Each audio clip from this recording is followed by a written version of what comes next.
The crisp, starched collar of my uniform felt like a familiar shield against the weight of the moment, a physical reminder of the discipline that had forged my life anew. From the elevated dais, the parade ground sprawled before me, a sea of perfectly aligned soldiers, their uniforms a symphony of olive drab and polished brass under the morning sun. The air was thick with the scent of cut grass and the palpable hum of anticipation. Today, I was no longer just Colonel Walker. Today, after 2 decades of relentless service, I was pinning on my first star. The promotion to Brigadier General felt less like a victory and more like the inevitable conclusion of a journey that began in the ashes of betrayal. My eyes scanned the crowd, the rows of faces, some beaming with pride, others respectfully stoic. And then I saw him. He was standing in the third rank of Alpha Company, almost lost in the uniformity of it all. But to me, he stood out as if illuminated by a spotlight of pure, unadulterated history. My brother, Leo. The man who had once declared me worthless, who had stood by and watched as our mother nodded in agreement, was now just another soldier in a formation, his gaze fixed forward, his posture rigid with the forced discipline he had always mocked. He hadn't seen me yet, or if he had, he was doing a masterful job of feigning ignorance. A cold calm settled over me, the kind that only comes from weathering a storm so fierce it strips you of everything but your own unyielding core. The ceremony was about to begin, and the universe, in its strange and often cruel sense of poetry, had arranged for him to be a witness not to my downfall, but to my ascension. The past was a ghost, but it was a ghost I had learned to command. And today, it would stand at attention. The memory of that day in the lawyer's office remained etched in my mind with the sharp clarity of a fresh wound. The room was sterile, smelling of old paper and lukewarm coffee, a beige purgatory where family bonds were rendered into legal clauses. I was 19, my grief for my father still a raw, gaping hole in my chest. He had been a good man, a retired master sergeant whose quiet strength was the bedrock of our family. His will, he had assured me on his deathbed, would be fair. He had always preached fairness, but fairness, I was about to learn, was a concept easily corrupted. The lawyer, a man with a practiced, sympathetic frown, read the document in a monotone drone that seemed to suck all the air from the room. The house, the savings, the investments, the business he had built from scratch, everything, the entirety of a lifetime's work, was left to my mother, Martha, with the explicit provision that it be managed by my brother, Leo. My name appeared only once, attached to a token trust of $5,000, a sum so insultingly small it felt more like a severance package than an inheritance. A lump of ice formed in my stomach. I looked at my mother, her face a mask of placid sorrow that didn't quite reach her eyes. Then I looked at Leo. He was 24, handsome, and radiated an effortless charm that had always been his greatest weapon and his deepest flaw. He met my gaze, and for a fleeting second I saw a flicker of something gilt, perhaps, before it was extinguished by a cool wave of triumphant arrogance. "It's for the best, Elara," he said, his voice smooth as polished stone. "Dad knew I had the head for business. Well, you've always been more of a dreamer." The condescension was a slap in the face. I turned to my mother, my voice trembling. "Mom, did you know about this? This can't be what Dad wanted." She shifted in her chair, avoiding my eyes as she fiddled with the strap of her purse.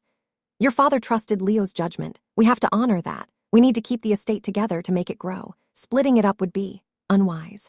It was then that Leo delivered the final, killing blow. He leaned forward, a smug smile playing on his lips, and spoke to the lawyer as if I weren't even there. "She wouldn't know what to do with it anyway. She has no ambition, no drive. Let's be honest, she's nothing.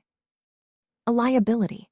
I waited for my mother to defend me, to protest, to show even a shred of maternal loyalty. The silence stretched, thick and suffocating, and then she gave a slow, deliberate nod, a single, devastating gesture of agreement. That nod shattered something deep inside me. It wasn't about the money. It was the casual, brutal dismissal of my worth by the two people who were supposed to be my anchor. In that sterile, beige room, I didn't just lose an inheritance, I lost my family. I walked out of that office without another word, the lawyer's pathetic attempts to explain the trust's conditions fading behind me. I didn't take the $5,000. It was blood money, a pittance offered to assuage a guilty conscience I knew they didn't possess. That night, I packed a single bag in the room I had grown up in, the well. LS suddenly feeling like they belonged to strangers. Every photograph, every piece of furniture seemed tainted. Leo found me by the door. "Where are you going to go, Elara?" he asked, not with concern but with a kind of morbid curiosity. "Don't be dramatic." I looked at him, at the face so much like my own, and felt nothing but a vast, cold emptiness. "Somewhere you'll never have to worry about me being a liability again." The first few months were a brutal education in survival. The world, which had once seemed full of possibilities, was now a landscape of closed doors and harsh realities. I found a cramped, damp room in a rundown part of the city, the kind of place where the scent of mold and desperation clung to the air. I worked 2 jobs, one waiting tables at a greasy spoon diner where the tips barely covered my rent, and another stocking shelves overnight at a cavernous grocery store, the fluorescent lights buzzing a monotonous tune of exhaustion. Sleep became a luxury, a brief, dreamless oblivion between shifts. Loneliness was a constant companion. I saw glimpses of Leo's new life on social media, shared by old high school acquaintances. Pictures of him standing beside a new luxury car, grinning on a yacht, hosting lavish parties at our old house, which he had already begun to renovate into something gaudy and unrecognizable. Each image was a fresh twist of the knife. He was living a life funded by my father's legacy, while I was fighting to afford instant noodles. There were moments of profound despair, nights when I would sit on the edge of my lumpy mattress and wonder if they were right. Maybe I was nothing. Maybe I didn't have the drive or the ambition to make something of myself. The temptation to become bitter, to let resentment consume me, was a siren song. But then I would remember my father. I remembered the way he would polish his old service medals, the quiet pride in his eyes. He wasn't a man of grand speeches, but he lived by a code of honor, duty, and self-reliance.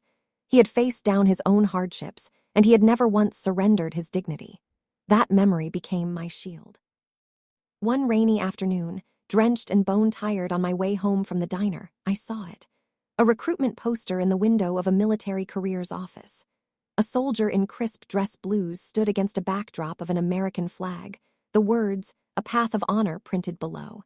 It felt like a sign, a lifeline thrown into the turbulent waters of my life. The military had been my father's world. It was a place where worth wasn't inherited, it was earned. It was a system built on merit, discipline, and structure, everything my life currently lacked. The decision solidified in my gut with a certainty that startled me. It was a desperate gamble, a leap into the unknown, but it was mine. The next day I walked into that office. The recruiter, a sergeant with a kind face and sharp eyes, looked over my high school transcripts and asked me why I wanted to join. I didn't tell him my story of betrayal.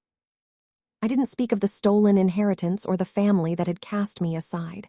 I simply looked him in the eye and said, "I want to serve. I want to build a life I can be proud of. I want to earn my place." He seemed to see something in my eyes, a flicker of the fire I thought had been extinguished. He nodded slowly. "The Army can help you with that," he said, "but you have to be willing to give it everything you've got." As I signed the enlistment papers, my hand steady, I felt a profound sense of release. I was no longer Elara, the disinherited daughter.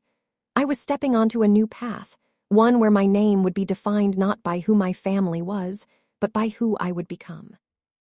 Basic training was a crucible designed to melt you down to your essential components and recast you into something stronger. Fort Jackson in the sweltering summer heat was a symphony of controlled chaos. The air was a thick cocktail of humidity, pine scent, and sweat. From the moment I stepped off the bus, the world became a blur of shouting drill sergeants, impossibly early mornings, and a level of physical and mental exhaustion I had never imagined possible. My life shrank to the contents of my duffel bag, the space of my bunk, and the soldier to my left and right. My drill sergeant was a man named Reyes, a compact, formidable figure whose voice could peel paint off a wall. He seemed to have a sixth sense for weakness, for doubt, for any crack in the fragile armor of a new recruit. In the first week, he made it his personal mission to break me. He called me Princess because he'd heard I came from a comfortable background, a misconception that was so bitterly ironic I almost laughed. "Think you're too good for this, Princess?" He'd bark as I struggled on the obstacle course, my arms shaking, my lungs burning. "There's no trust fund to save you here, only grit." I never corrected him. I let his taunts fuel me. Every time he yelled, I thought of Leo's smug fac. And my mother's silent assent. Every grueling march, every push-up in the mud, became an act of defiance. This pain was different from the hollow ache of betrayal. This was a constructive pain, a fire that was forging something new from the wreckage of my old self. I found an unlikely friend in a woman named Maria, a tough, street-smart girl from a big city who had enlisted to escape a dead-end future. We bonded over our shared exhaustion and a quiet, mutual understanding that we were both running from something and towards something better. We helped each other, tightening straps on rucksacks, quizzing each other on military knowledge late into the night, and offering a silent nod of encouragement when the drill sergeants were at their worst. I discovered I had an aptitude for the strategic side of training. During land navigation exercises, while others struggled with maps and compasses, I found a strange clarity in the logic of terrain and coordinates. In rifle marksmanship, my focus was absolute, my breathing steady. I wasn't the strongest or the fastest recruit, but I was the most resilient. I learned to push past my perceived limits, to find a reserve of strength I never knew I possessed. One particularly grueling day, after a 12-mile ruck march in the pouring rain, Sergeant Reyes pulled me aside. I was covered in mud, my uniform soaked through, every muscle screaming in protest. I prepared myself for another verbal assault. Instead, he looked at me with a new, appraising expression. "Walker," he said, his voice unusually quiet.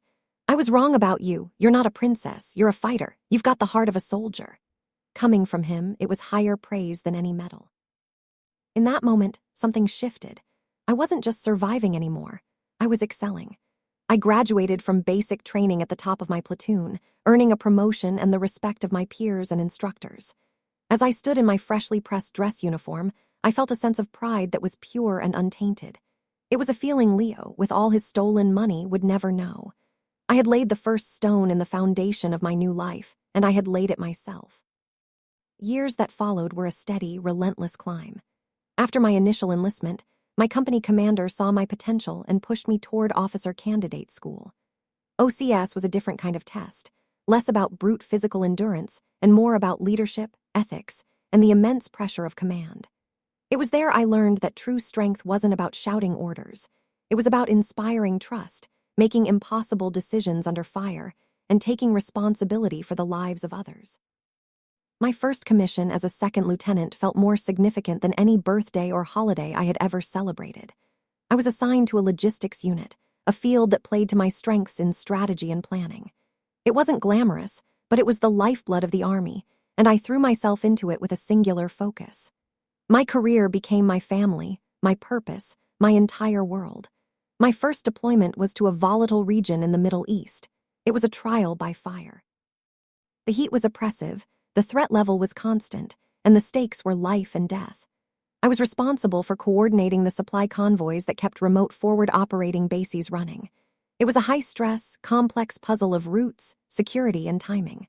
One night, a key convoy carrying critical medical supplies was ambushed.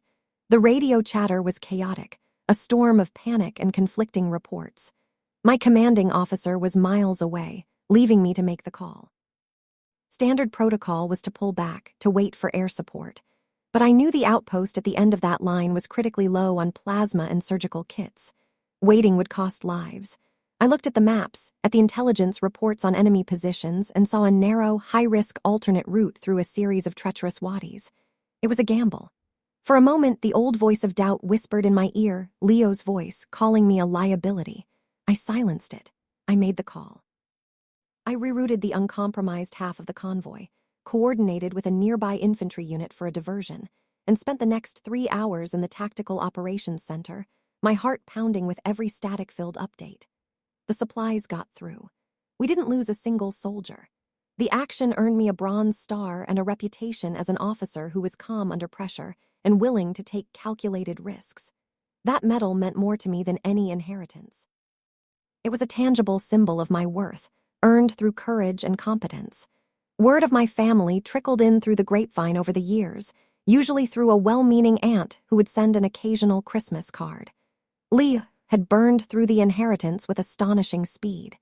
Dee tried to rebrand my father's solid construction business into a luxury property development firm, sinking millions into speculative projects that collapsed when the market turned. He sold the family home to cover his debts. The photos of yachts and sports cars were replaced by rumors of creditors and failed ventures. Martha, my aunt wrote, had aged considerably, her health failing under the stress of her son's recklessness. I felt a strange, detached pity for them. Their world, built on a foundation of greed and deceit, was crumbling. Meanwhile, my world was expanding. I earned my captain's bars, then my major's oak leaves. I served in Europe, in Asia, and at the Pentagon. With every promotion, every new responsibility, the girl in that lawyer's office faded further into the past, replaced by the woman I had become, Major Walker, a leader, a soldier, someone who was anything but nothing. After a challenging but successful tour at the Pentagon, I received orders that brought me, for the first time in 15 years, back to my home state.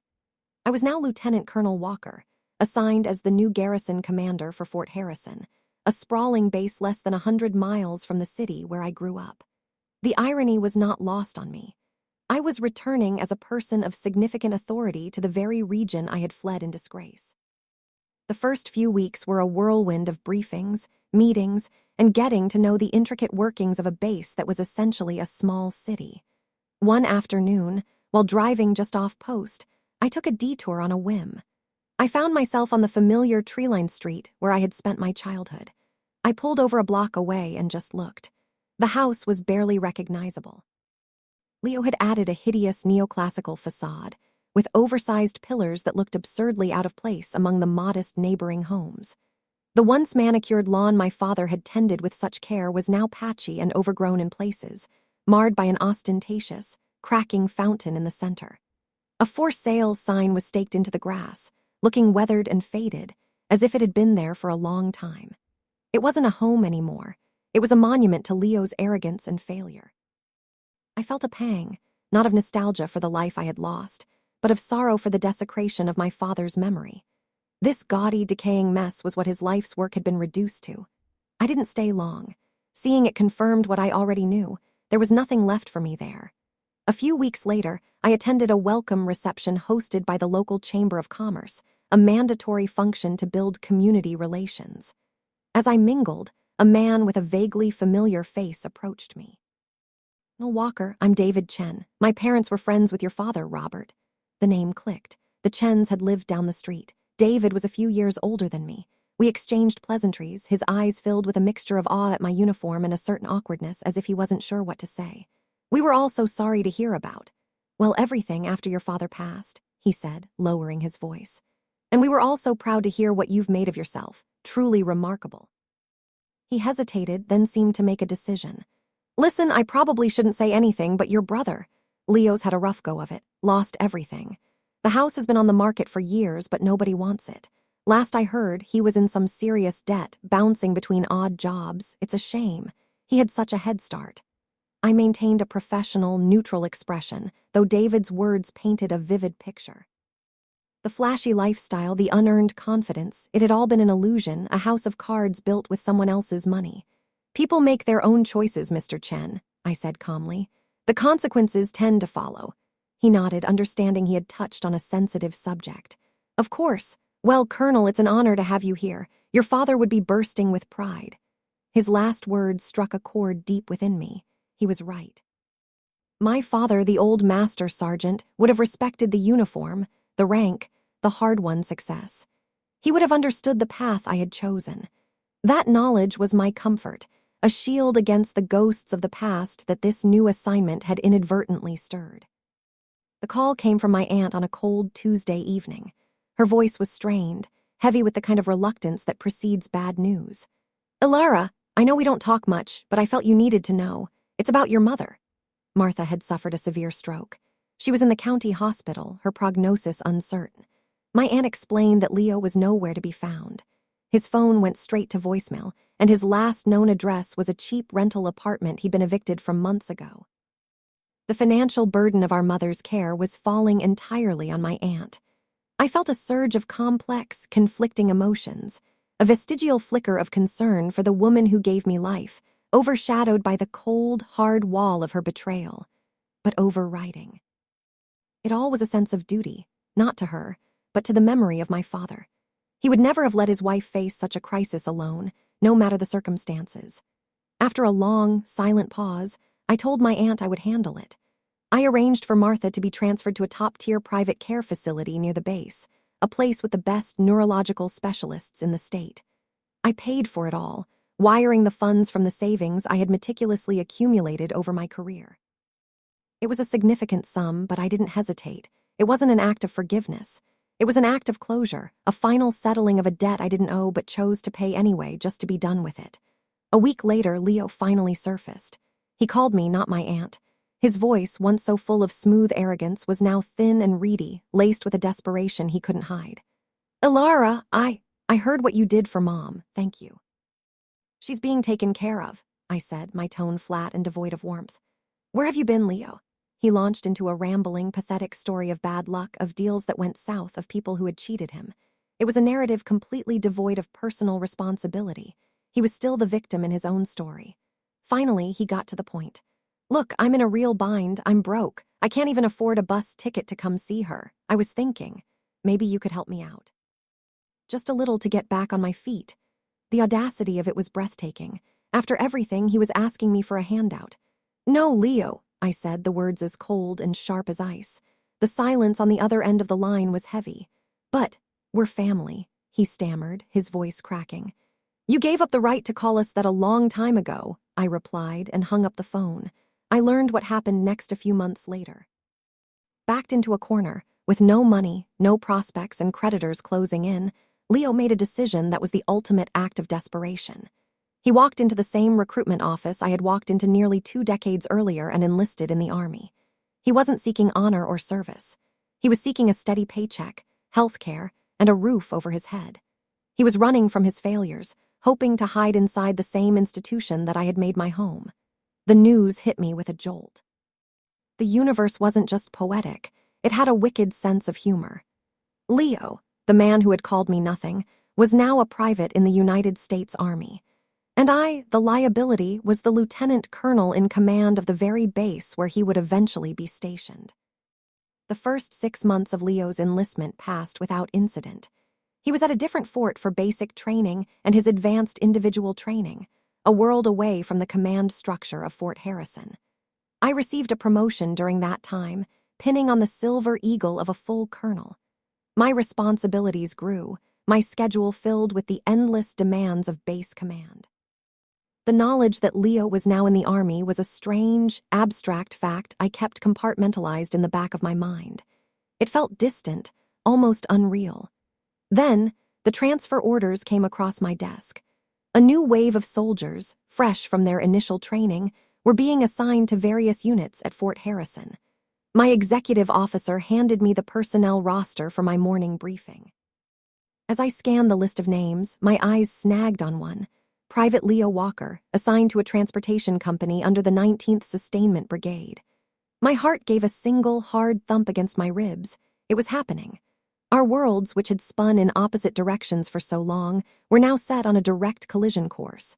A wave of ice washed through me. My first instinct was a flash of raw, primal anger. How dare he? How dare he enter my world, this sanctuary I had built for myself, and force me to acknowledge his existence again? I had the power to change his orders. A single phone call, a quiet word with human resources command, and he could be rerouted to a post in Alaska or Korea. No one would question it. The temptation was immense. It would be so easy to simply make him disappear from my sphere of influence forever. But as I sat there in the pre-dawn quiet of my office, staring at his name on the page, I realized that would be a betrayal of everything I had become. The Army's code was built on integrity and fairness. To use my rank to settle a personal score would make me no better than him. It would be an abuse of the very power I had worked so honorably to obtain. I would be stooping to his level, using manipulation to get what I wanted. No, I would do nothing. I would let the system work. He was just another soldier, and I was just another commander. I would treat him with the same professional detachment I showed every other one of the thousands of soldiers under my command. My victory wouldn't come from petty revenge. It would come from demonstrating, through my own conduct, the chasm that now existed between us. He would see me not as his broken little sister, but as his commanding officer, a woman who had earned her rank and her respect. He would have to live with that reality every single day. The decision settled me. I took a black pen and made a small, neat checkmark next to his name on the roster, an administrative gesture that felt profoundly significant. The wheels were in motion. He was coming to my fort, and he would have to play by my rules. Leo's arrival at Fort Harrison was quiet and unremarkable, at least on the surface. He was processed, assigned to a barracks room, and integrated into his unit like any other new private. For weeks, our paths didn't cross. A base of this size was a sprawling ecosystem. A colonel and a private could easily exist in separate orbits for an entire tour of duty. But I knew it was only a matter of time. I didn't seek him out, but I was aware of him. His name would occasionally appear on routine paperwork that crossed my desk, training schedules, equipment sign-outs. Each time, it was a small, sharp reminder of his presence. His service record, which I reviewed as part of a standard batch file for all new arrivals, was mediocre. He met the minimum standards, but showed no initiative. His evaluations from basic training noted a reluctance to fully integrate and a mild attitude issue. It was clear he was just going through the motions, collecting a paycheck. The first time I saw him in person was during a routine inspection of the motor pool. I was walking the line with his company commander, a young, sharp captain, discussing vehicle readiness rates. And there he was, standing by a Humvee ostensibly performing maintenance, but mostly just leaning on a tire iron with a look of profound boredom on his face. He didn't see me at first. He looked older than I remembered, his face puffier, with faint lines of disappointment etched around his eyes. The easy charm was gone, replaced by a sullen resentment. Then his eyes flicked up and met mine. The recognition was instantaneous. The blood drained from his face, leaving him pale under his cap. The tire iron slipped from his grasp and clattered onto the concrete. He snapped to a clumsy, panicked version of attention, his eyes wide with a mixture of shock and terror. I gave him no sign of recognition. My gaze was cool and impassive. I simply turned to his captain. "Your soldier seems to have dropped his equipment, Captain." "Walker, pick that up," the captain barked, embarrassed. Leo fumbled to retrieve the tool, his movements jerky. I continued my conversation with the captain as if nothing had happened, my voice even and professional. But as we walked away, I could feel Leo's eyes on my back. The power dynamic had been laid bare in that one, silent exchange. He now knew, without a single word being spoken between us, exactly where he stood. He was a private, and I was the colonel who ran the entire post. The news of our relationship spread through the base rumor mill with the speed of a wildfire, albeit in hushed tones. "Did you hear? The old man, I mean the colonel, her brother is a private in the 59th Trans." It became a piece of local legend. For Leo, it must have been a living nightmare. Every NCO, every officer in his chain of command, knew who he was. They treated him with a careful, correct professionalism, but he was under a microscope. He couldn't get away with the shortcuts or the attitude problems that other privates might. He was the colonel's brother, and no one wanted to be the one to report his failings, but no one was going to cut him any slack either. He was trapped. One evening, I found a sealed envelope on my desk, delivered by an aide. It was a handwritten letter. It was from Leo. In it, he begged me to meet with him to talk. He wrote about our mother, about the past. He said it was all a big misunderstanding. I read the letter with its self-serving pleas and twisted version of history and felt nothing. I took the letter, tore it into 4 neat squares, and dropped it into the shredder. There was nothing left to say. The time for talk was long past. The day of the promotion ceremony arrived, bright and clear, with a sky of brilliant, cloudless blue. The entire post was assembled on the main parade field. The division band played, flags snapped smartly in the breeze, and a visiting 3-star general was on hand to preside over the event. I stood on the reviewing stand, my new brigadier general's star covered by a piece of black tape, waiting for the official moment it would be revealed. My mind was a strange mixture of calm focus and a dizzying awareness of the journey that had brought me to this point. I thought of my father and wished he could be here to see it. I thought of Sergeant Reyes and the thousands of soldiers I had served with over the years. And I thought of the scared, broken girl I had once been. From my vantage point, I could see the formations clearly. I knew Leo's company was one of those selected to be part of the honor guard, positioned near the front. I could see him, a small, anonymous figure in a sea of identical uniforms, his face a pale blur. The ceremony proceeded with practiced, flawless precision. Speeches were made. Commendations were read. Then the moment came. The 3-star general removed the old eagle insignia from my shoulders and pinned on the single, shining star. He stepped back and announced, "Ladies and gentlemen, I present to you Brigadier General Walker." A wave of applause rolled across the parade field. The band struck up the general's march. I stepped to the podium, my voice steady as I gave my remarks, thanking my mentors, my colleagues, and the soldiers I had the privilege to lead. I kept my speech short and focused on the future, on the responsibilities that lay ahead. The final part of the ceremony involved a pass and review. As part of the proceedings, a representative from each major command on post was to come forward to offer official congratulations. The captain of Leo's company was chosen to represent the 19th Sustainment Brigade. As per tradition, he was to be accompanied by his most junior soldier, Private Leo Walker. I watched as the captain marched forward, my brother a half step behind and to his left. They halted with crisp precision 3 paces from the reviewing stand. The captain rendered a perfect salute. "Ma'am, on behalf of the 19th Sustainment Brigade, congratulations on your promotion." I returned the salute. "Thank you, Captain." Then it was Leo's turn. He stepped forward, his movements stiff, his face ashen. He was shaking, a barely perceptible tremor. He raised his hand in a salute, his eyes fixed on a point just above my head, unable to meet my gaze. The profound, deafening silence of 1,000 soldiers holding their breath descended upon the field. In that moment, he was not my brother. He was not the boy who had stolen my future. He was Private Walker, a soldier required by decades of military tradition and law to show deference to a superior officer. Then he spoke, his voice cracking, tight with a humiliation so profound it was almost a physical presence. "General Walker, permission to speak." The crowd, which had been buzzing with low murmurs about the obvious drama unfolding, gasped. The sound was audible, a collective intake of breath. They knew, everyone knew. This wasn't just a salute, it was a reckoning. I looked down at him, not with triumph, not with hatred, but with a kind of final, weary finality. I saw the ghost of the arrogant young man he had been, now trapped inside the shell of this broken, humbled soldier. My victory wasn't in his submission. My victory was in my own resilience. It was in the fact that I had built a life so far beyond his reach that the only way he could approach me was with a salute and a request for permission. I held his gaze for a long, silent moment, letting the full weight of what was happening settle over him, over the crowd, over the years of pain.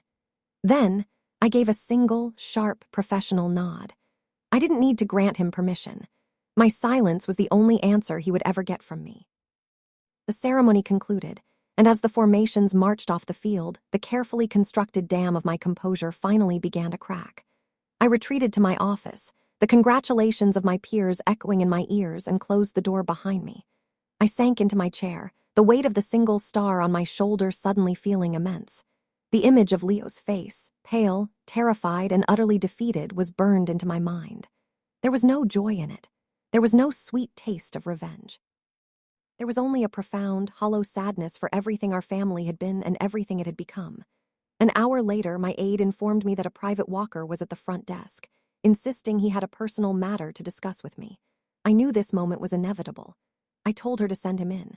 He entered my office hesitantly, his cap in his hands. Without the structure of the formation, he seemed smaller, diminished. The uniform that gave me strength seemed to hang on him like a costume. He stood awkwardly in the center of the room, refusing to sit in the chair I gestured toward. "What do you want, Leo?" I asked, my voice devoid of emotion.